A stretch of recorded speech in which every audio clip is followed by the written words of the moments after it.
Todos guardamos el recuerdo de un maestro o de una maestra ejemplar que, además de brindarnos los conocimientos requeridos para una buena formación académica, cambió nuestras vidas de una u otra manera.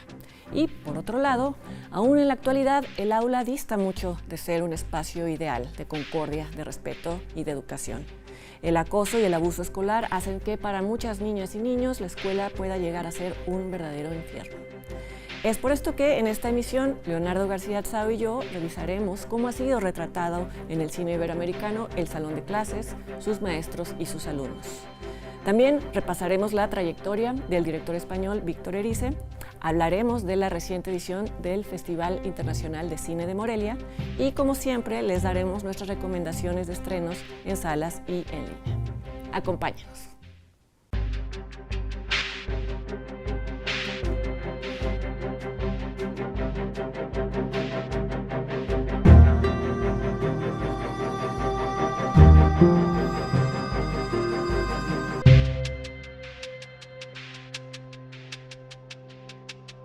Hola, ¿cómo están? Qué bueno que nos acompañan una vez más en una nueva emisión de Encuadre Iberoamericano. ¿Cómo estás, Leonardo? Bien, ¿y tú? Bien, bien también.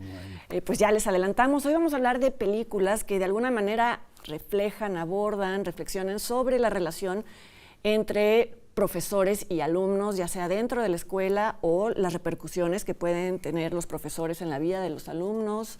En fin, es un género casi consolidado. En Estados Unidos es muy popular. Muy popular, incluso en Europa. Claro. En Europa hay muchas películas de maestros ejemplares que cambian el comportamiento de los alumnos, ¿no? Sí, que ocupan figuras simbólicas, Sí, el padre ausente, el padre ausente, y demás. sí. Y además, ahora que vamos a hablar de cine iberoamericano, en Latinoamérica existe la particularidad de que los profesores pues se encuentran con entornos devastados por la violencia, pues casi tienen que sacar adelante niños que todos los días luchan por sobrevivir, ¿no? Sí, que de hecho una de las películas más antiguas, digamos, del cine mexicano, que hablaré más de ella, que es Río Escondido, habla de eso.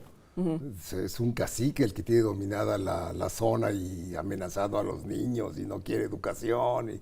En fin, o sea, ese antagonismo existe desde siempre. Desde siempre, sí. Yo recuerdo en estas películas que te marcan de niño, haber visto Simitrio, que fue una película, ¿no? Con José Elías Moreno interpretando a un profesor ciego, donde todos los niños se burlaban de él. Entonces, bueno, ahí el propósito era provocarte compasión hacia el profesor. Es de las pocas películas en las que toda la simpatía está todo el tiempo del lado del profesor. Maestro, ya sí. después se van complicando las cosas cuando empiezan a aparecer profesores que no necesariamente benefician a sus alumnos. No, bueno, está el caso de los colegios religiosos, ¿no? Que ahí Otro género. Sí, que ahí es, obviamente, el maestro es pederasta, como en obediencia perfecta, ¿no? Sí, y películas de Almodóvar habiendo recibido una educación religiosa, siempre comenta el tema en sus películas, ¿no? Sí. Como en La mala educación. La educación, directamente, ¿no? Sí, pero es más frecuente el caso del maestro ejemplar, ¿no? Sí. El caso del profe de Cantinflas, bueno, con Cantinflas, de Miguel M. Delgado, donde es otra vez el maestro aleccionador, ya es el peor Cantinflas, ¿no? Como el del patrullero. El que da lecciones morales. Y lo más extraño es que su salón está constituido al 100% de hombrecitos, ¿no? No hay una sola niña. Entonces dices, ¿qué clase de educación es esa, no? Pues es una educación, me voy a adelantar, bueno, más bien me voy a traerlo al presente muchas décadas, como la de El hoyo en la cerca de Joaquín del Paso, en donde habla también, es una educación religiosa y solo para niños, varones. Privada, es decir, para familias pudientes, y se transmiten ahí todos los antivalores posibles, ¿no? El machismo, la misoginia, el clasismo, en donde se preparan a los nuevos jóvenes de la sociedad mexicana. Sí, todo esto fuera del salón de clases, en una excursión, una especie de retiro. En donde se les enseña que son especiales. Los peores preceptos. Exacto. Que es una película que creo que es mejor en idea que en ejecución, ¿no? Sí. ¿No te lo parece? Sí. No la tengo como mal recuerdo, pero sí siento que se quedó corta. ¿no? Es que tenemos un muy buen recuerdo de la película previa de Joaquín del Paso, que no viene al caso en este programa, pero que hemos comentado varias veces, que es maquinaria panamericana. Sí. Y también hay pocos casos en donde los maestros sí son figuras siniestras, pero los hay, ¿no?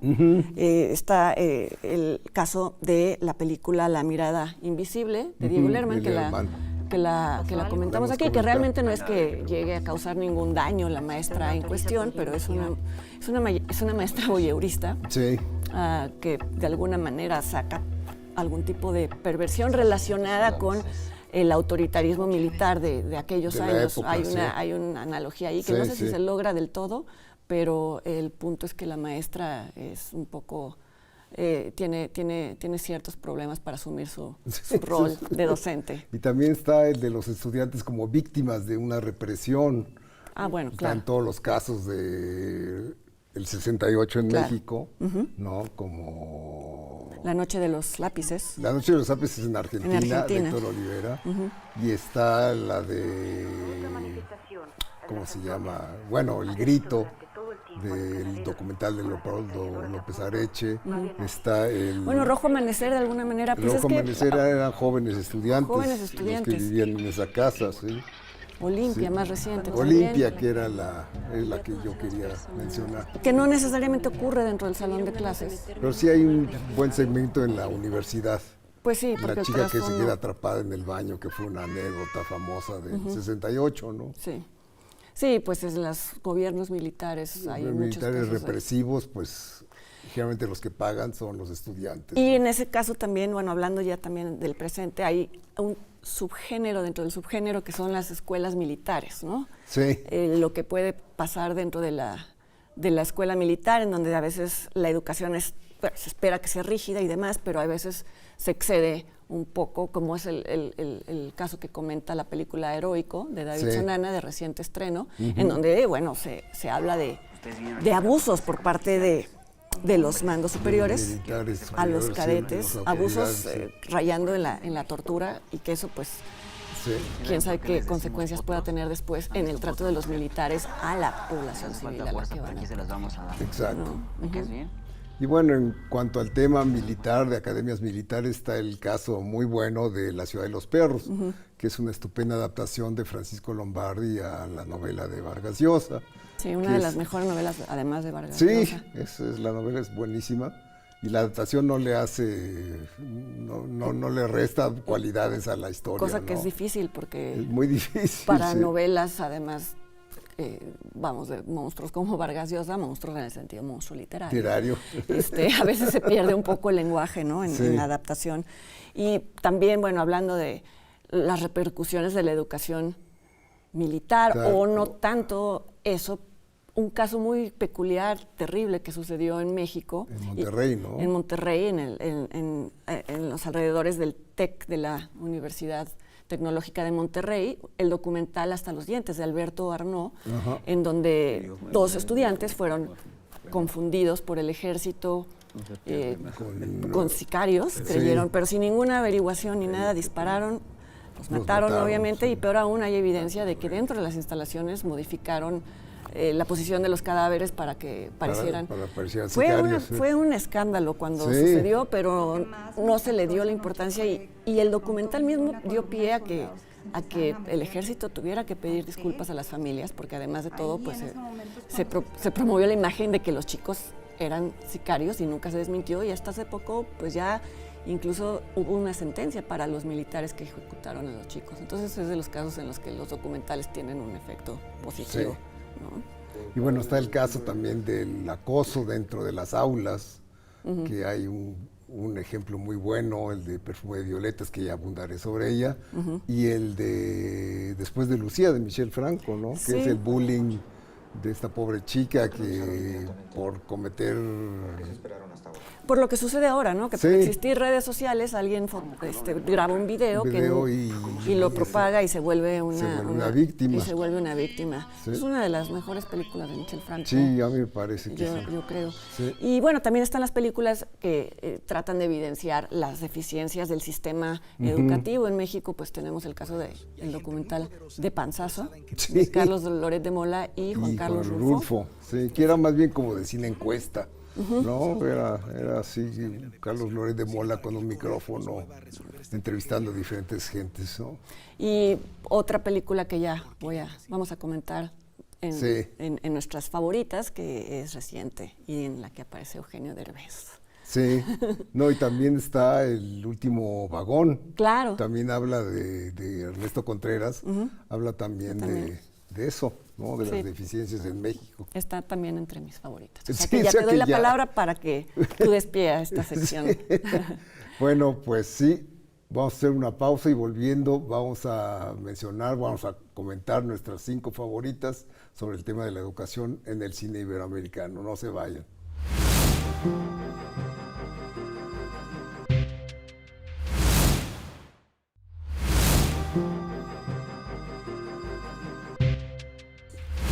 Ya estamos de regreso, listos para dar nuestras favoritas sobre este tema de la educación en el cine iberoamericano.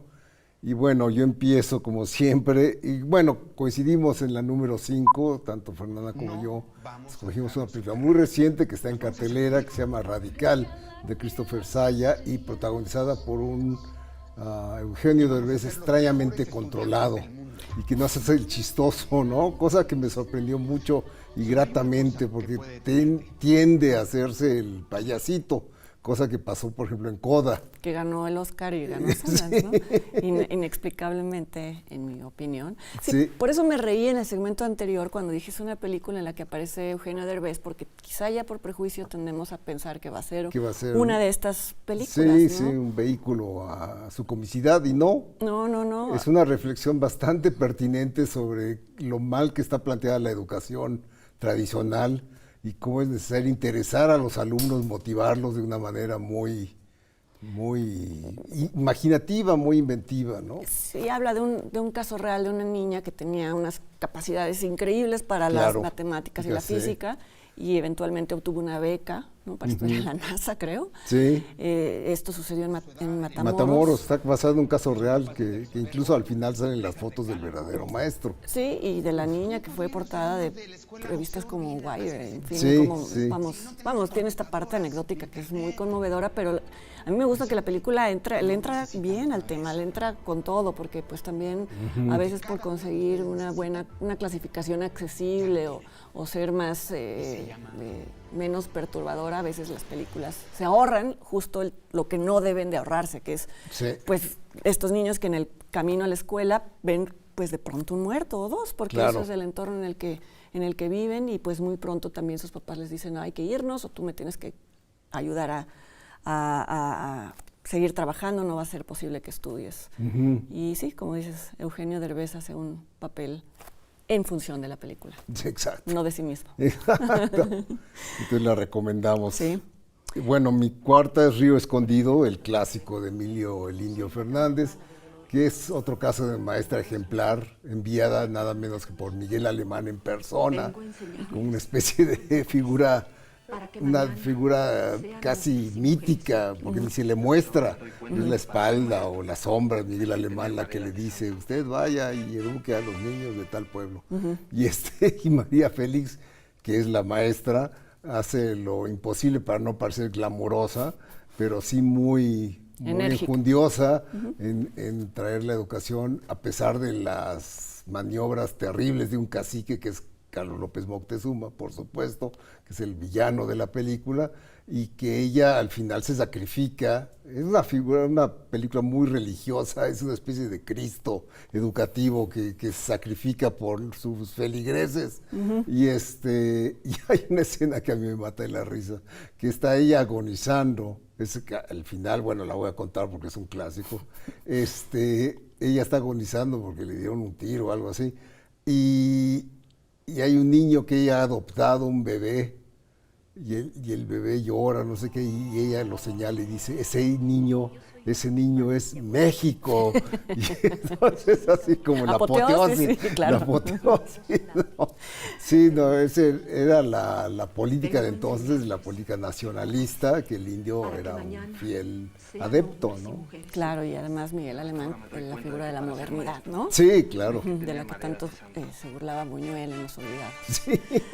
Mi cuarta película tiene algo que ver con esto de la educación o del maestro como figura religiosa. Se llama Paulina, Santiago Mitre, que es un remake de una película de los 60 llamada La Patota, de Daniel Tinaire, en esa ocasión protagonizada por Mirtha Legrande. Ajá. Y en esta ocasión, en esta versión más reciente, por Dolores Fonsi, que obtuvo varios premios por su actuación. Incluso la película fue premiada en la Semana de la Crítica. Estuvo en Cannes, sí, yo ahí la vi. Y ganó el FIPRES en ese año, es decir, fue... Y me gusta porque plantea muchos dilemas, no necesariamente se resuelven, pero son muy interesantes. Habla de una mujer que es abogada y que decide que va de Buenos Aires, exitosa, de una familia de clase media alta, y decide que quiere ir a estudiar a una región precaria, cerca de Misiones. Su padre, siendo el dueño del bufete de abogados en el que ella trabaja, le dice, de ninguna manera te vas a ir ahí porque... y le dice ella, bueno, si tú eres un abogado progresista, ¿por qué en la práctica te opones a que yo vaya allá? ¿No? Bueno, no les voy a contar toda la película, pero estando allá esta profesora que quiere aplicar cierta justicia social, no solo en la práctica, no solo en la teoría, sino en la práctica, pues le suceden cosas terribles, la violan. La viola, me acuerdo, sí. Y entonces ahí se pregunta uno, bueno, ¿es posible aplicar la justicia en todos los casos cuando los acusados no tienen las posibilidades para defenderse? En fin, me parece que Mitre vuelve más compleja la versión original, en donde Mirtha Legrande sí es una especie de figura religiosa, en donde hay un monólogo todo el tiempo en off, en donde ella siente que no que se merece, pero que todo lo que le sucede es una especie como de una compensación por su posición social y, en fin, ella siente que está haciendo un sacrificio y que no va a acusar a quienes la violaron. Claro. Pero bueno, es interesante la adaptación. Ok. Mi tercera es Perfume de Violetas, que hemos mencionado, de Maryse Sistach, posiblemente su mejor película, que hasta la fecha, que es sobre una chica que es violada también. ¿No? Y las consecuencias de ese hecho, violada por un compañero de la escuela. Sí, tiene una secuencia brutal en un baño, ¿no? En un baño, sí. Porque eso deriva después en una muerte, ¿no? Exacto. Ya les contamos. Pero bueno, es muy... Pero se adelantó al tema del bullying que decíamos, sí. ¿No? Que pues ahora con las redes sociales es más frecuente, pero en este caso... Sí. También se vuelve una niña señalada, ¿no? La protagonista. Exacto, interpretada bien por Jimena Ayala. Así es. Sí. Que ahora ya sale de mamá en las películas. El otro día la vi en una película. Ya ni me digas. En una reciente. ¿No? Sí. En Todos los incendios, precisamente. Exacto. Que es una de las películas que comentaremos. Sale de mamá. Sale de mamá. Sí. Así es. Ya en esa época era adolescente. Era adolescente de secundaria, con su uniforme. Sí. Mi tercera película es El último vagón, de Ernesto Contreras, que se puede ver en Netflix. Que se puede ver en Netflix y que habla también de las dificultades a las que se enfrentan los maestros rurales. En este caso, la maestra interpretada, como siempre, magníficamente por Adriana Barraza. Pues es como el cine, como suele ser el cine de Ernesto Contreras, es emotiva y eso. Es bien intencionada. Es bien intencionada y es honesta, y la actuación de Adriana Barraza a mí siempre me conmueve. Y hay una historia paralela de una especie de trámite burocrático que se explica por qué no llega, ¿no? Porque tarda mucho para no variar en el correo mexicano. Sí, sí. Así es. Eso es un detalle secundario de la narración, pero que es curioso. Es interesante, sí. Y bueno, mi segunda es La Noche de los Lápices, la única no mexicana de mi lista, que es Argentina, de Héctor Olivera, que narra muy bien, muy dramáticamente lo que pasa con un grupo estudiantil, además de escuela privilegiada, no una escuela popular, donde los alumnos tienen una especie de militancia y por eso esto en los años previos a la dictadura militar, en los años justo previos a la toma del poder por los militares, son arrestados y sometidos a torturas y todos los horrores de la guerra sucia, ¿no? Entonces es una película muy dramática, muy bien hecha por Olivera, que es un buen artesano, y sí, es una película estrujante, ¿no? Porque no hay un final feliz, desde luego, ¿no? No puede haberlo. No puede haberlo.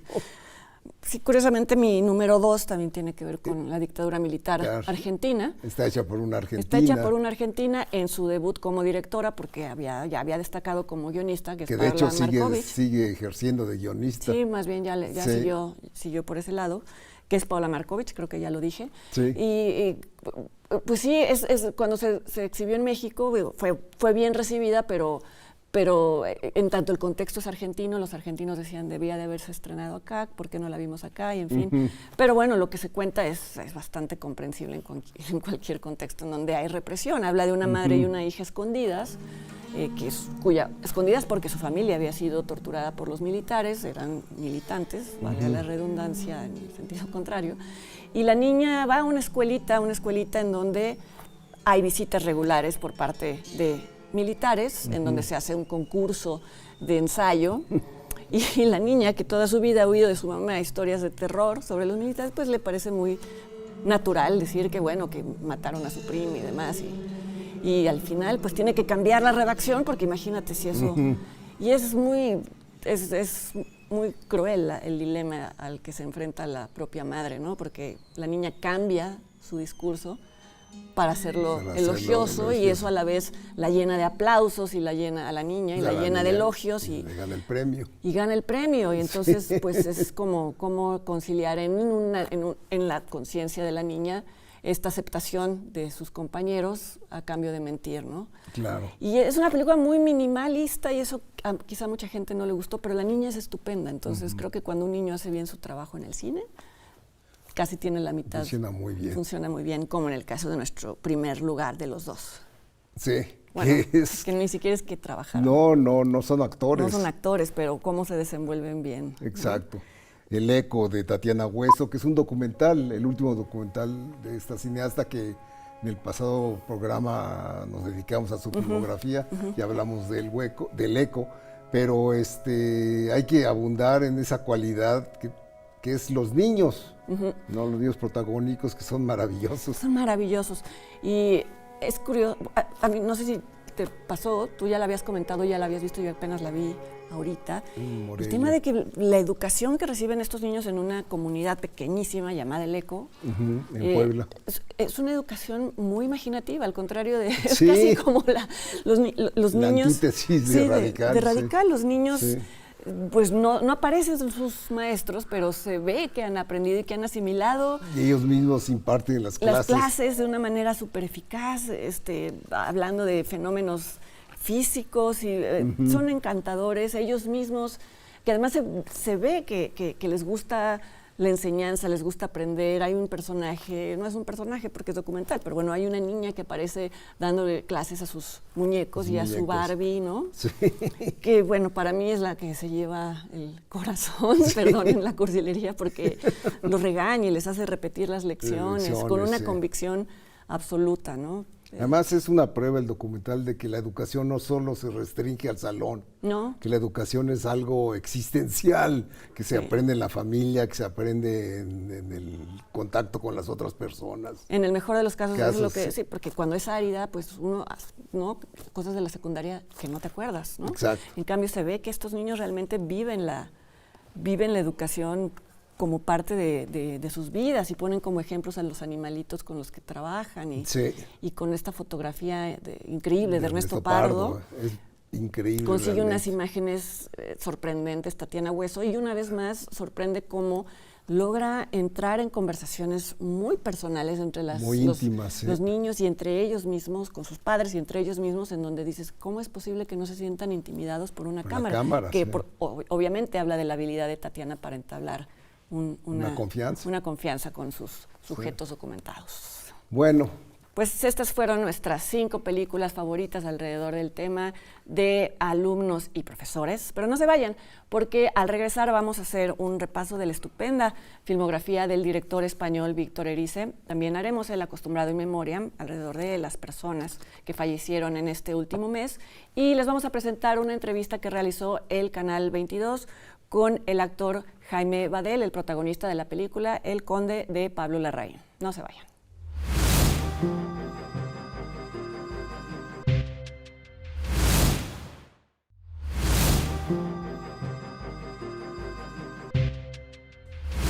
Bueno, como ya lo anunció Fernanda, vamos a hablar ahora de Víctor Erice, un cineasta de una importancia increíble. Ha hecho 4 largometrajes en 50 años y los 4 largometrajes son prodigiosos. Es una carrera realmente insólita, ¿no? Nadie tiene una carrera de ese tipo, tan aislada una película de la otra, pero además tan coherente. Totalmente, ¿no? Totalmente. Los temas se repiten Se sin repiten ser reiterativos. y se han eco una de la otra. O sea, las películas están entrelazadas temáticamente. Es realmente, verlas ahora, revisarlas como hicimos ahora, es tan enriquecedor, ¿no? Porque pescas todas las referencias. Y no han envejecido absolutamente nada. Y quizá la más, bueno, no lo sé, la mejor sea la primera, ¿no? O bueno, la más entrañable. El espíritu de la colmena es una película perfecta, yo me atrevería a decir que es perfecta. ¿Sí? Si no le sobra ni le falta nada, es una película realmente misteriosa, conmovedora.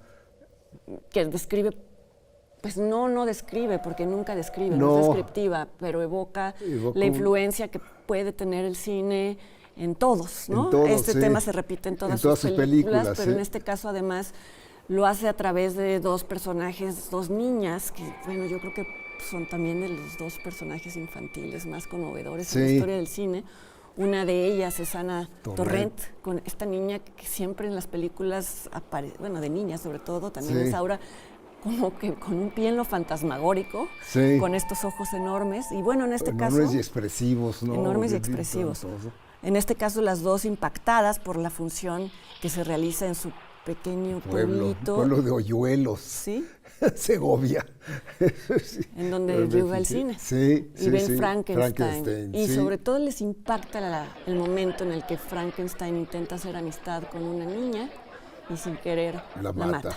Y esto pues permanece en la memoria de ambas y a partir de entonces todo su entorno es visto a través de eso, ¿no? De esa influencia. Sí. Y sobre todo en la más pequeña, que es Ana, Ana Torrent, y que además confunde a un soldado fugitivo republicano, uno supone, porque no se dice, que está huyendo de los franquistas y ella lo recibe, le da ayuda, le trae el abrigo de su papá para ayudarlo, ¿no? Porque ella lo confunde con Frankenstein. Ella quiere concretar, darle un final feliz a esa historia. Sí, claro, el soldado es sacrificado y eso, bueno, pues trae otras connotaciones a la historia. Ahorita que dices de Ana, esta es una trivia, pero también es conmovedora.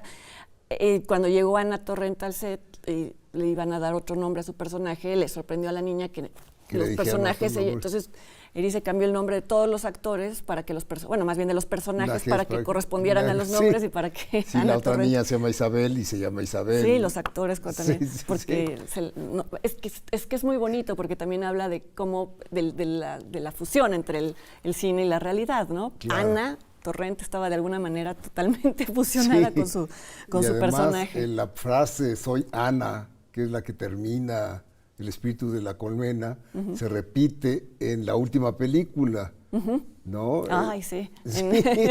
En un momento muy, muy, muy entrañable, ella dice delante de su padre, que es otra figura muy importante en el cine de Erice, le dice, "soy Ana". Ah, sí, ¿no? sí. Y todos nos quedamos, sí, esto es perfecto. Encerrar los ojos, no dije el título, pero encerrar los ojos. Ahorita la comentamos, y bueno, la parte visual que también se repite en todas las, porque siempre en sus entrevistas... El fotógrafo legendario de Luis Cuadrado hizo la fotografía que es hermosísima, Ámbar, poética. ¿No? Que bueno, evidentemente hace alusión a los panales. De los panales y las ventanas semejan las celdillas de las colmenas, ¿no? Es interesantísimo ir a hablar a Erice en las distintas entrevistas que le hacen, porque nunca contesta lo que le preguntan, habla de otras cosas, pero es fascinante su relación, por ejemplo, con la pintura. Él dice que, por desgracia, el cine se dio cuenta, o los cineastas se dieron cuenta de que era posible imitar la pintura, pero entonces eso salió de control, porque entonces hay un montón de películas que solo son hermosas,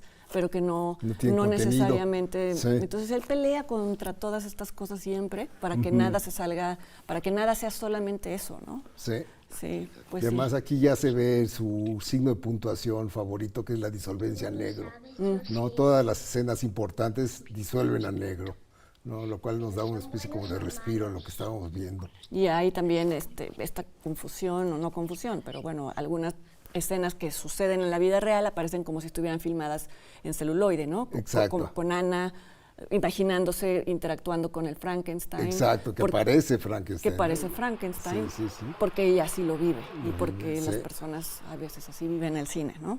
Exacto. Bueno, la siguiente película es una película truncada, que es terrible lo que le pasó a Erice, porque él tenía un guión de 400 páginas y Elías Querejeta, que era el productor, al igual que del Espíritu y la Colmena, decidió que con lo filmado ya tenían suficiente. Pero creo que también fue porque se presentó... Televisión Española, dice. No, se aceptó la película en Cannes. Ajá, con la versión con el primer corte. Y la aceptaron. Y entonces, tal cual. Ajá, y entonces Querejeta lo convenció de, pues ya, sí. Ya, ¿no? sí. Cuando evidentemente falta toda la parte del viaje de la chica al sur, que es el resto de la película. O sea, vimos la mitad de lo que iba a ser una película. Te la cuenta también Erice, hay varias entrevistas donde cuenta lo que hubiera sido el reencuentro con la vida fantasma de su padre, ¿no? La película habla de una niña que descubre que su padre pues tiene otra vida. Sí. Pero fíjate que, pues bueno, claro que para él debe de ser una tragedia, pero si uno no supiera esa historia, la de que está truncada, igual funciona. No, funciona muy bien. Porque el sur es un lugar mítico. Yo me acuerdo que la vi sin saber, yo también. Y me funcionó muy bien. Yo dije, qué película tan conmovedora.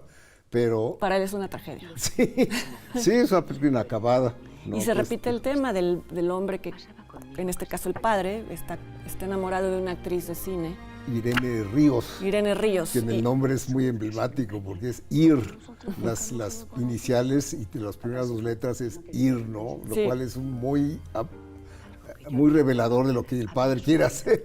Y que no se corresponde con la realidad, la relación que tiene con ella. Él vive instalado en este romance imaginario. Sí, en esa fantasía. Y por que el le cual, provoca el cine, y que le provoca el cine, exactamente, como a Ana le provocaba el Frankenstein. No, y es una película también pictóricamente muy hermosa. La fotografía en este caso es de José Luis Alcaine, que era como el heredero de Luis Cuadrado. Y es visualmente es también bellísima. Y la niña y adolescente es Ishair Boyain, ¿no? Ishair Boyain, que después sería realizadora. Así es. Y después está el documental, varios años después, casi filmaba cada 10 años, más o menos, sí. Hasta la última, El Sol del Membrillo, que es trasciende la categoría de documental. Es una película también muy memorable. Yo solo la vi una vez en Cannes. No la he vuelto a ver, y es una película que provocó un rechazo en los... ¿De verdad? En los Villamelones. Se salía mucha gente en la función de prensa a la que fui. Porque no pasaba oías nada. Las butacas, sí, porque hablaban y hablaban y hablaban, pero los diálogos son muy, muy intrincados, muy... No, y además... construyen mucho la imagen de quién es Antonio López, el pintor.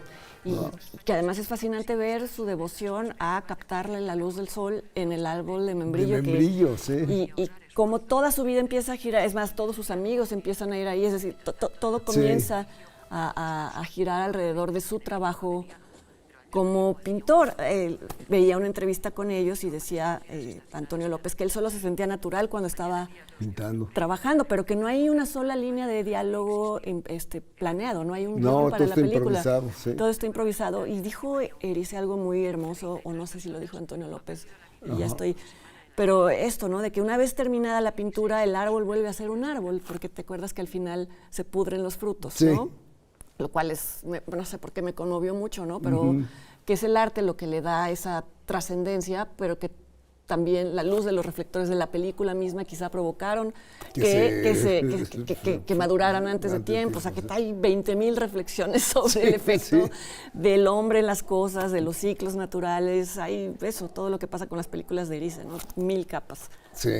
El guión es de Ángel Fernández Santos. Está igual que el del Espíritu de la Colmena. Que es un crítico el de guión cine. perdón, me equivoqué, no hay guión del Sol de Membrillo, quise decir del Espíritu de la Colmena. Que es un crítico de cine del País, cuando el País era un estupendo periódico, y él era muy buen crítico. Ahora su hija... su hija Elsa Fernández Santos escribe para El País. Escribe para El País. Y su película más reciente nos dejó sin palabras a Leonardo y a mí. Sí, y pasó en Cannes, tú la viste en Toronto. Esperamos que se pase. Bueno, ya pasó en Morelia, esperemos que alguien la compre, porque hasta ahora vi el tráiler, no venía ninguna distribuidora. Ajá.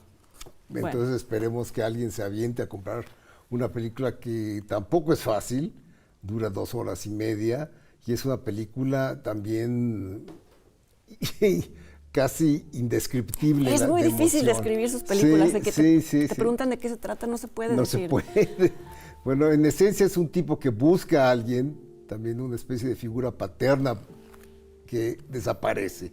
Un actor que de buenas a primeras desaparece de un rodaje, deja la película inconclusa y a instancias de un programa televisivo, este director, El director de la película inconclusa trata de encontrarlo, ¿no? Hace una averiguación casi policíaca para saber qué fue de ese actor. Y también hay espejos, porque finalmente el actor desaparecido acaba un poco confundiendo su identidad con la del personaje. El personaje, hasta olvidar su propia vida, hasta olvidar a su propia hija, que es cuando su propia hija, que es Ana Torrent, se aparece y le dice soy Ana, y el otro él se quedó en un pasado que ya no, con el que ya no se relaciona. Y es, otra vez la importancia de las imágenes, ¿no? De las fotos, que es también otra recurrencia temática, cómo una foto puede determinar un momento, ¿no? Y los recuerdos inventados, que también pasa con las demás, ¿no? Finalmente algo que a lo mejor tú decides que es el Frankenstein o que es el amor de tu vida y nunca lo fue, y todo esto, pero pues en tanto tú lo crees, esa es la realidad, ¿no? Sí. Digo, no creo que spoil eche a perder la última secuencia, que es preciosa también, porque son distintas personas viendo ese fragmento de película inconclusa, pero para cada una representa cosas muy distintas, ¿no? Que también es algo que se puede decir del cine, ¿no? Que es maravilloso. Y no hay forma correcta, ¿no? Sino que para cada quien es un pedazo de experiencia que a la larga ya también va a formar parte de sus recuerdos. ¿Qué estaba haciendo cuando vio esa película, ¿no? Exacto. Bueno, nos gusta mucho, Víctor. Sí, no sé cómo evidentemente nos gusta mucho Víctor Erice, y bueno, tardó 30 años para hacer Cerrar los ojos, posiblemente su película testamentaria, esperemos que no. Esperemos que no. Sí. Valió la pena esperar tanto tiempo.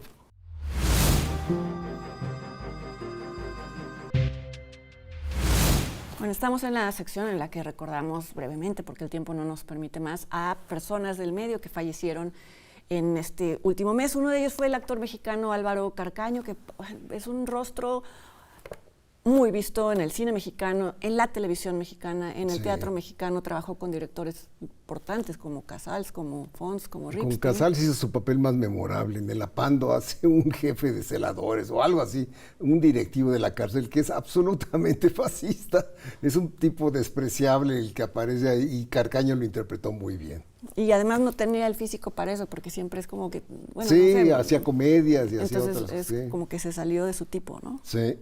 Después está Raúl Martínez, un director que yo solo conozco una película que es Un padre no tan padre, con Héctor Bonilla, y falleció prematuramente, ¿no? También está el crítico español Carlos Pumares, que tenía muy popular en España porque tenía un programa de radio llamado Polvo de Estrellas. Y él básicamente se dedicaba, escribió libros y incluso apareció en películas, porque era una figura estimada a pesar de que era un energúmeno. Yo lo recuerdo, nunca lo conocí, nunca dialogué con él porque era bastante cascarrabias, y yo me acuerdo de él, siempre se quejaba de algo. Estaba en el lobby del cine o en el lobby del hotel y siempre estaba, qué barbaridad, que esto y lo otro. Pues los críticos hacen eso. Sí, nos quejamos, somos muy quejicas. Por eso nos pagan, ¿no? También después está el actor de cuadro, Jesús Guzmán, que no les dirá mucho, pero es uno de los actores de esos rostros que uno ha visto en centenares de películas españolas, ¿no? Como Ángel Jové, ¿no? Ángel Jové es más delimitado, pero trabajó con Vigas Luna al principio de su carrera, ¿no? Y murió el actor mexicano Fernando Almada, parte de los hermanos Almada, de Mario y Fernando Almada. Los hermanos Almada hicieron películas que, bueno, a Mario Almada se le conocía como el Clint Eastwood mexicano, ¿no? Porque siempre sus papeles eran esta especie de policía retirado que hacía una última en favor de la ley, ¿no? Que siempre Sí, depende el representante de la ley. Y sí, bueno, eran súper populares los Almada. Fernando Almada dirigió una película, El hechizo del pantano, la única vez que dirigió, no la conozco. No, yo sé tampoco. cómo quedó. Pero bueno, eran una institución del cine. Y vivió más que su hermano, bastante más. Llegó a los 93 años, o sea que bueno, muy longevo. Así es. Bueno, vamos a ver a continuación una entrevista hecha por Canal 22 al actor Jaime Badel, protagónico de El Conde.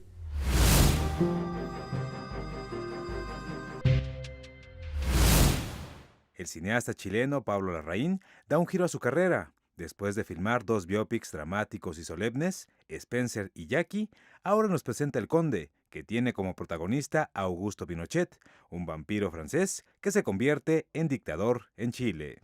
Yo lo tomé como un personaje, no como el Augusto Pinochet. Es secundario para mí como actor, digamos, el personaje real, ¿no?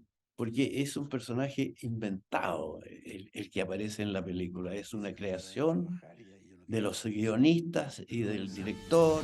Existen las criaturas del diablo que no tienen alma, y yo se la voy a salvar. La hechura es impecable y las actuaciones son precisas. El tono es irreverente. Pablo Larraín consigue construir una historia potente que reflexiona sobre la maldad y la necesidad de algunos de mantenerse a perpetuidad en el poder. Y si se pudiera hablar en símbolos, es una expresión del mal, una expresión del mal, que es eterno.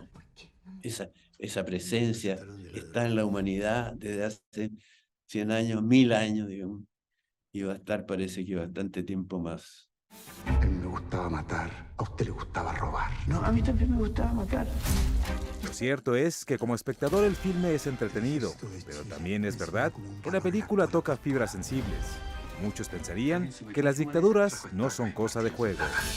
Ojalá la película sea tomada como es la intención, que es desacralizar todo eso, de santificarlo, de ponerlo a la altura de lo humano y abrir una discusión con cierta objetividad, o una discusión o una conversación, de ver las cosas no tan dramáticamente. Si los matamos nosotros. De acuerdo a las distintas comisiones de verdad, la cifra total de víctimas calificadas oficialmente en la dictadura chilena es de 40.175 personas, incluyendo ejecutados políticos, detenidos desaparecidos y víctimas de persecución política y tortura. Vos vais a matar a 4 vampiros.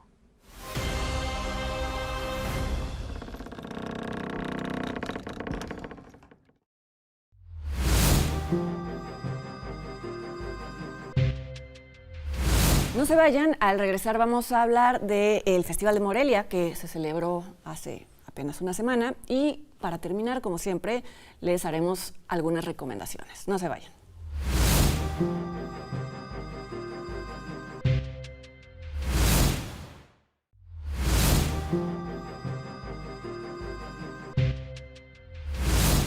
Bueno, pues sí, se acaba de celebrar, como decías tú, el 21º Festival de Morelia, que bueno, ya sabemos cuáles son sus virtudes, que son enormes. Es un festival posiblemente el más importante de México, el que tiene mejor programación, y donde la sección competitiva es sobre largometrajes mexicanos, primordialmente. Hay otras competencias de cine michoacano, y de cortos y de proyectos Impulso Morelia, tal, pero nos vamos a centrar en la competencia mexicana, que barrió Tótem de Lila Vilés, que es la película del año, Sí, en términos de premios y reconocimientos. Ha venido ganando muchísimos premios Muchísimos desde premios. que empezó el año, sí. Hasta ser la candidata al Oscar, ¿no? Entonces es una película elogiada unánimemente. Nosotros hablaremos de ella cuando se estrene, que es a fines de noviembre. Y hay que decir que coincidió que fuera el premio que le otorgó el jurado y el premio al público, que no siempre Qué rara. La coinciden. última vez que pasó fue con Ya no estoy aquí. Con Fue Fernando de Fernando Frías de la Frías, Parra. sí, fue la última vez, y ahora se repite ese fenómeno. Lila Avilés ganó mejor película, mejor dirección y premio del público. Sí. Nada más. Nada menos.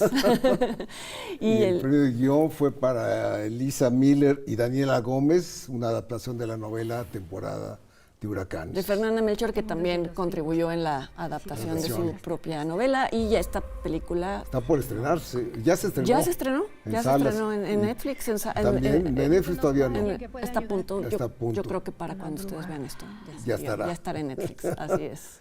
Y bueno, el premio al mejor documental fue unánimemente también para Tatiana Hueso, que también ganó el premio del público y el premio de las mujeres en cine y la televisión.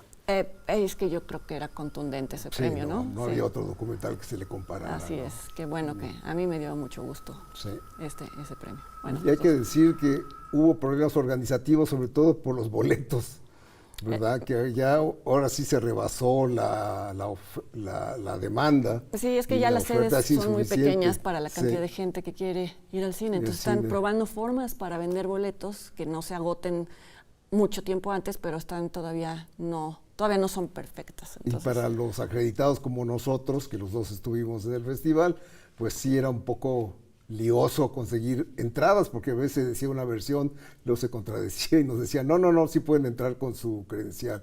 Y luego, no, sí, en fin, esperamos que se limen esas asperezas. Que haya retroalimentación entre ellos y el año que entra se solucione.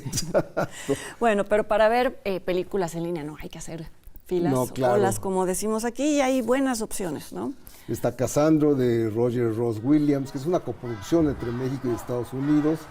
Es sobre una figura de la vida real, Casandro el exótico, un luchador que se especializa en ostentar, digamos, su condición gay y que lo hace con mucho garbo y mucho y que rompió desplante. Muchos estigmas en la lucha libre, porque antes los personajes que tenían identidades como la de Casandro eran vistos como patiños. Eran objetos de burla. Eran objetos de burla, y a partir de Casandro ya incluso se volvió protagónico. Y figura de inspiración para muchos chicos, ¿no? Y para muchos cineastas. Hay que decir documentales exacto, hay un documental. Sí, hay documentales. Sí. El más famoso es el de Marie Lossier, que se llama Casandro el exótico. Y ese yo creo que inspiró esta película, que también es de un documentalista. Roger Ross Williams es documentalista. Es documentalista. Y hay que decir que, en mi opinión, es la mejor película como actor de Gael García Bernal en mucho tiempo. No nada más porque hace este papel está muy desparpajado, exótico, además. Pero también lo hace, porque eso pues quizás sería no fácil, digo yo, no lo haría, pero eso luce de por sí, ¿no? Pero también en las escenas en donde se ven todas las carencias emocionales y la ausencia de figura paterna de Casandro, sí se ve que hubo un buen trabajo de condición edípica también. Exacto. Sí. Siempre está muy bien Gael García Bernal, realmente estoy de acuerdo contigo. Está en Netflix esta película, ¿verdad? No, en Prime Video. Está en Prime Video esta película. Y bueno, la película que sí está en Netflix es Blanquita, del chileno Fernando Guzzoni, basado en un caso real, terrible, en donde una red de pornografía infantil y de trata de niños se descubre, pero en tanto los perpetradores son personas en el poder, incluso personas en puestos, incluso juristas y demás, pues no hay el castigo. Pero es una película, a mí me gustó mucho, no sigue el patrón común de este tipo de películas, no hay sordidez, no hay escenas explícitas, cuando es necesario que las haya, está bien que las haya, pero aquí se centra en este asunto de que al final no importa, cualquier error es utilizado en favor de quien tiene más dinero para defenderse, ¿no? Es decir, además se descubre que la chica Blanquita, el personaje epónimo, mintió en su declaración. Pero eso es lo interesante, que parecería que eso sería de verdad como una causa real para que para desestimar el caso, pero no lo es, porque está tan cerca de la verdad que hubiera sido necesario perseguir la causa. Bueno, ustedes no les estamos diciendo cómo interpreten la película, pero sí véanla porque es muy buena y les agradecemos mucho que nos hayan acompañado. Gracias, Leonardo. No, gracias a ti. Los esperamos en la siguiente emisión de Encuadre Iberoamericano, que como saben es una plataforma televisiva en donde damos a conocer lo más reciente y lo más sonado de lo que sucede en la industria de cine iberoamericano. Los esperamos pronto.